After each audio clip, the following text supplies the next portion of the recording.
A sitting U.S. senator just accused the FBI director of violating DOJ policy on camera, and what Kash Patel admitted next left the room stunned.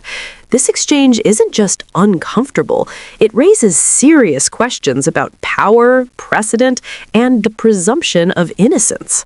Senator Merkley raised on the Constitution because, as you know, in response to a question that the president was asked about whether he had to comply with the Constitution, he said, and I'm quoting, "I don't know." So it is important that we reaffirm everybody's obligation to comply with the Constitution, and I appreciate that was your answer broadly to the question asked by Senator Merkley.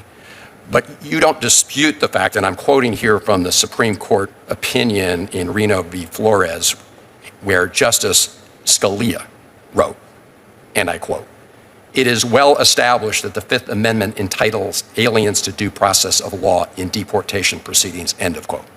You don't I don't dispute that. Okay. Just wanted to make sure, for the record, we understand that, because as you well know, the federal courts have found that there have been gross violations to date of many individuals' due process rights.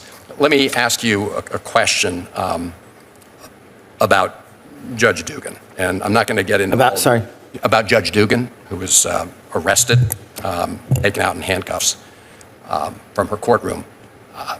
You agree that as director of the FBI, you should lead by example, right? Try to. Okay. Well, there's a confidentiality and media context policy within the Department of Justice guidelines that says specifically that DOJ personnel should not voluntarily disclose a photograph of a defendant unless it serves a law enforcement function or unless the photograph is already part of the public record in the case. Clearly, Judge Dugan's photograph was not already part of the public record in the case.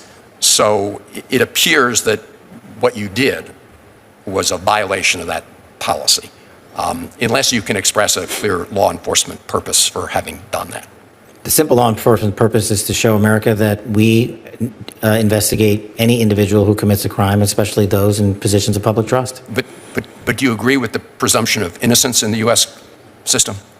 Absolutely. As a public defender, that's what I fought for years. Well, but that's different than this. But Mr. Director, this is one of the reasons why that guideline is there, so people, especially the director of the FBI, doesn't announce to the country that somebody's already been found criminally liable when they haven't. She hasn't, has she? But that's not what we said, that she was criminally liable. We said she was arrested and showed it. Yeah, we know she was arrested, but the issue is the photograph. I'm asking you, going forward, I hope as the leader of the FBI, you will comply with the guidelines of the FBI that everybody else is expected to follow. I believe I have, and I will going forward. Well, this seems like a direct violation of this guideline. I guess we're in disagreement, Senator. Well, unless you can tell me why that really serves a law enforcement function. So you're going to send out pictures of everybody that's arrested?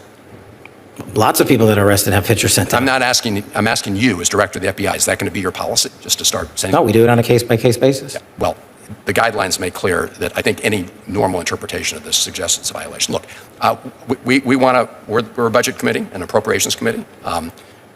We want to find a way to make sure that we properly resource the men and women who work at the FBI. I think that is a common goal, I hope. And I do, just, Mr. Chairman, again, in closing, I understand you want to proceed, just so that we keep things going, but it is kind of hard to proceed without any budget. So. I don't take you as critiquing or having a hearing. No, you're pleased to have a hearing, and I wish we had more to deal with than we do. I do. And Chris Van Hollen wasn't asking hypotheticals. He was putting Kash Patel's conduct under a constitutional microscope. The issue wasn't whether a judge could be arrested. It was whether the FBI director crossed a line by publicly amplifying an arrest image before any conviction. DOJ guidelines exist for a reason, to prevent law enforcement leaders from shaping public guilt before a courtroom ever does. By defending the post as showing accountability, Patel blurred the line between transparency and intimidation, especially when the subject was a judge. This moment matters because it signals a shift, law enforcement optics replacing legal restraint. If the FBI director treats arrests as political messaging tools, the presumption of innocence becomes collateral damage. This wasn't about one tweet.